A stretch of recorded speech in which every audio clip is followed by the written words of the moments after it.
You have the power and the ability to do that. You have the ability to see. What a power that is, to see things, to be able to use your mind, to comprehend, to see, to perceive. You have the ability to hear, to listen. The old phrase says that it's the listening that creates the faith. It's the listening that stimulates the imagination, that can see things that don't yet exist. It's the ability to hear testimonials and formulate in your own mind the possibilities of starting from nothing and developing something, starting, deep in the hole and working your way out and finally becoming successful. The ability to hear those testimonials, to hear good ideas. That now creates imagination. Imagination then has the ability to turn to faith. Faith is the ability not only to be able to perceive it and to see it, but the ability to believe that it's possible, that it can happen. If we can start, you can start. If we can believe, you can believe. If we can try, you can try. And if we can try again, you can try again. If you can keep trying until finally it gets easier, finally the skills start to develop, if any of us can do it, you can do it. You have the ability to develop these disciplines that create value in your life. The disciplines: learning how to sell, learning how to get customers, learning how to build that customer base, the skills of learning how to recruit. You can learn to do that. You have the power to do that. Learning how to serve your organization well, learning how to communicate, learning how to organize the people that you put together, learning how to keep in touch. All of that is within your personal power. And just think about it a little more now than you have maybe in the past. There's no reason why you can't have all of the business you want, all of the success you want. There's no reason why you cannot dramatically, this year especially, affect your own life. And by that, affect the lives of the people that you want to touch in the years to come. Each person's income is determined primarily by their philosophy, not by the economy. Once I understood that, then I said, well, I don't have to go to work on the economy. And the answer was no. You only have to go to work on yourself to make yourself more valuable. So now here's 5 things I want to share with you. And the first one is your personal philosophy. What could get you more prepared and ready for cashing in on the opportunity of the 21st century? And here's the first one: personal philosophy. Your personal philosophy is like a guidance system that helps you make decisions what to do, what not to do. From the information you get and what you learn and what you know, we decide. Maybe your philosophy would have been 5 years ago never to attend seminars like this. You just didn't go. Now 5 years later, here you are. Something happened along the way to change your mindset, saying, hey, for the money and the time, if I just get one good idea and walk away, it certainly is worth the money and the time. So now that little amendment in your philosophy, you now say, I'm going to regularly go, because it doesn't take but a few ideas to make a great difference in your income, personal life, social life, and all the rest. So now you know that's valuable. A change of mind, a change of idea. So that's what personal philosophy is all about. The more we learn, the more we know, the better we're able to make better decisions about 2 major things. Your philosophical guidance system does 2 things. For your notes, number 1, helps you to see the dangers on one side, so you can avoid those. But here's what else your guidance system does. Personal philosophy helps you to see the opportunities on the other side, so that you can expand those, maximize those. And here's what that's called. The game of life is to minimize the dangers and maximize the opportunities. And the more we know and the more we learn, the more experience we gather in sessions like this, from the sermon on Sunday morning to the books we read and all the rest, helps us to keep continually adjusting our philosophical guidance system, so that we minimize more dangers, maximize more opportunities. That's really the game of life. I couldn't put it much more simply. So number one, we're affected by what we know. Now, how do we know more things and learn more things that'll help us readjust our thinking so we can avoid the dangers, maximize the opportunities? Here's number one, learn from personal experience. One way to learn to do something right is what? First, do it wrong, right? Mess up, and then you say, wow, that was costly. I'm never going to do that again. So one way to learn to do it right, first do it wrong. Sometimes a negative experience turns out finally to be positive. Here's what my mentor said, that's some of the best advice I ever got. He said, Mr. Rohn, if you will change, everything will change for you. If you'll start making personal changes, your income will change, your health will change, your future will change, everything will change, if you're willing to start making the changes. So sometimes a negative experience now causes us to really make a sudden shift in our philosophical guidance system that says, hey, I'm never going to let this happen to me again. Fantastic. Now here's the next way to learn, and that is to learn from other people's experiences, whether they are negative or positive. It's too bad failures don't give seminars like this. Wouldn't that be good information? Now, we don't want to pay them, so they don't lecture, but their information would be valuable. If you know a guy that's messed up his life for 40 years, you have to say, John, would you spend a day with me?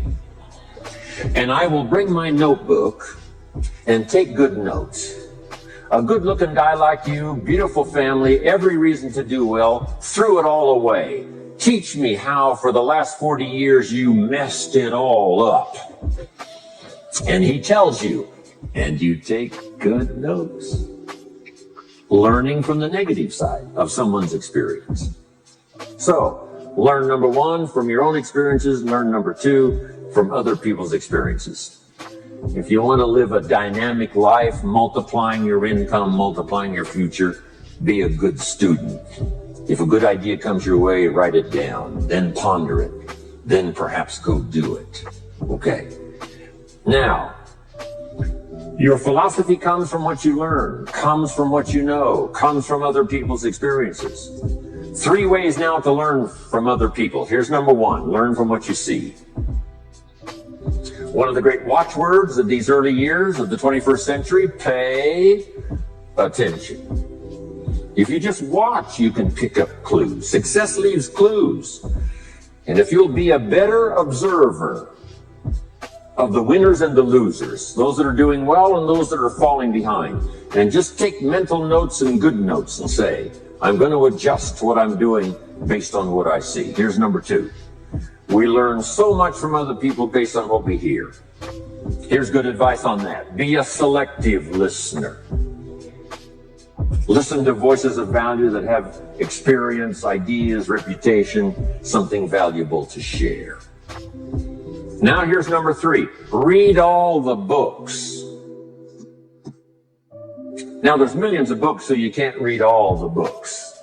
But make this note. Read all the books you need to read to make you as wealthy as you want to be, as healthy as you want to be, as prosperous, as productive, as unique a human being as you want to be. Read all of those books. Don't leave those books go unread. Mr. Schoaf got me started on my library. I've got one of the better libraries. Haven't read everything in it, but I feel smarter just walking in it. My library. At least I was smart enough to buy it. Now I got to be smart enough to read it. Then, of course, I got to be smart enough to decide what's valuable and then do it. But this one is very important. Become a good reader. Some books that helped change my life. Mr. Schoaf recommended, of course, the Bible. And my parents made sure I was a pretty good scholar by the time I was 18.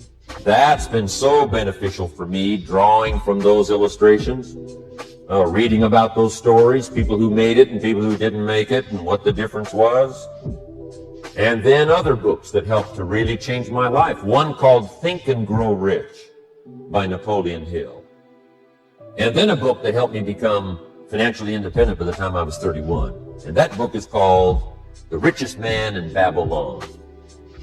But I started reading the books, attending the classes, making sure that I got in front of people that had something good to say.